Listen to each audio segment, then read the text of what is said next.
രാജ്യത്ത് സെൻസസ് നടപടികൾ പരിപൂർണമായും SIR നടപടികൾക്ക് തത്തുല്യമായി തന്നെ നടപ്പിലാക്കാനുള്ള ശ്രമമാണ് BJPയുടെ കേന്ദ്ര സർക്കാർ ചെയ്തു വരുന്നത്. BJPയുടെ പ്രത്യക്ഷത്തിലുള്ള അജണ്ട എന്ന് പറയുന്ന രാജ്യത്തുള്ള ന്യൂനപക്ഷങ്ങളെ അവരെ കൃത്യമായും രാജ്യത്തെ പൗരത്വാവകാശത്തിൽ നിന്നും ഘട്ടം ഘട്ടമായി റദ്ദാക്കാൻ വേണ്ടിയുള്ള ശ്രമങ്ങളാണ്. അവർക്ക് വോട്ടവകാശം റദ്ദാക്കുക, അവരെ രണ്ടാം തരക്കാരായി ചിത്രീകരിക്കുക, അതിനുവേണ്ടിയുള്ള ഹിഡൻ അജണ്ടയാണ് ഇപ്പോൾ നടപ്പിലാക്കിക്കൊണ്ടിരിക്കുന്നത്.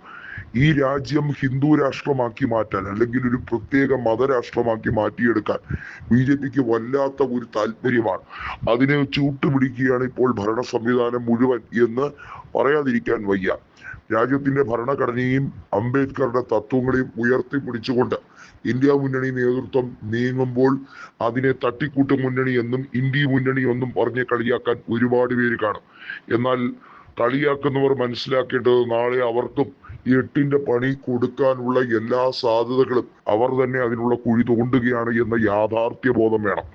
BJP നേതൃത്വം കളിയാക്കുന്ന രീതിയിൽ അതിനെ കേട്ട് അതിനുവേണ്ടി കൂടുതൽ സോഷ്യൽ മീഡിയയിൽ അവർക്ക് വേണ്ടി ജയ് വിളിക്കുന്നവർ മനസ്സിലാക്കേണ്ട യാഥാർത്ഥ്യം എന്തെന്നാൽ BJP കുറച്ച് അധികം അജണ്ടകൾക്ക് വേണ്ടിയും സോഷ്യൽ മീഡിയ ക്യാമ്പയിന് വേണ്ടിയും ഒരു രീതിയിലും പേയ്മെന്റ് പോലും നടത്താതെ കുറേയധികം കോമാളികളെ അവർ കൃത്യമായി അവരുടെ ഏജന്റ് പോലെ വെച്ചിരിക്കുകയാണ്.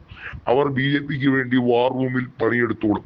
5ന്റെ പൈസ അവർക്ക് കൊടുക്കേണ്ട കാര്യമില്ല. അതായത് BJP നേതൃത്വത്തിന്റെ യാതൊരു രീതിയിലുള്ള ഒരു വിധത്തിലുള്ള സഹായങ്ങളോ അല്ലെങ്കിൽ അവരിൽ നിന്നും പാരിതോഷികമോ പങ്കുവെക്കാതെ മോദി ഫാൻസായും അതുപോലെ BJP നേതൃത്വത്തിനെ അംഗീകരിക്കുകയും അവർ കാലാകാലങ്ങളോളം ഈ രാജ്യം കട്ടുപിടിക്കണമെന്ന് തീർച്ചപ്പെടുത്തുന്നവരാണ് വിഡ്ഢികളായ ഈ കോമാളികളെന്ന് തിരിച്ചറിയുക. എന്നാൽ ഗോദി മീഡിയകൾ അങ്ങനെയല്ല. ഗോദി മീഡിയകൾക്ക് കൃത്യമായ പേയ്മെന്റ് കിട്ടുന്നുണ്ട്. അർണബ് ഗോസ്വാമി ആകട്ടെ, മറ്റു നേതാക്കളാകട്ടെ, അവരൊക്കെ നാളെ രാഷ്ട്രീയത്തിൽ പിച്ചവെച്ചിറങ്ങാൻ വേണ്ടിയുള്ള ശ്രമമാണ്. അവരെല്ലാം തങ്ങളുടെ ഉദ്ദിഷ്ട കാര്യം നടന്നാൽ അതിന് എല്ലാ രീതിയിലും BJP നേതൃത്വം ഉപകാര സ്മരണയോടുകൂടി അവരെ സ്മരിക്കുകയും അവർക്ക് ആവശ്യമായിട്ടുള്ള ഫണ്ട് പല രീതിയിലൂടെ പല സോഴ്സുകളിലൂടെ അവർക്ക് അനുവദിച്ചു കൊടുക്കുകയും ചെയ്യും. അതുകൊണ്ട് തന്നെയാണ് അവർ BJP നേതൃത്വത്തിന് വേണ്ടി ഘോരം വാദിക്കുന്നത്. സുപ്രീം കോടതി അവർ ചോദ്യം ചെയ്യുന്നത്. നോക്കൂ, പല വിഷയങ്ങൾ ആർട്ടിക്കിൾ 370 റദ്ദാക്കിയതുമായി ബന്ധപ്പെട്ട വിഷയം എന്തിനധികം പറയുന്നു, രാജ്യത്തിന്റെ ചലച്ചിത്ര പുരസ്കാരങ്ങളിൽ വരെ കൃത്യമായിട്ടുള്ള പ്രൊപ്പഗാൻഡ ചേർത്താണ് കൊടുക്കുന്നത്. പ്രൊപ്പഗാൻഡ ഒരു വർണ്ണക്കടലാസിൽ പൊതിഞ്ഞ് അതെല്ലാം ഒരു മായാജാലമായി മായാലോകമായി മിഥ്യയായി സൃഷ്ടിക്കാൻ വേണ്ടിയുള്ള ശ്രമമാണ്. ഇത് BJPയുടെ ഹിഡൻ അജണ്ട തന്നെയാണ്.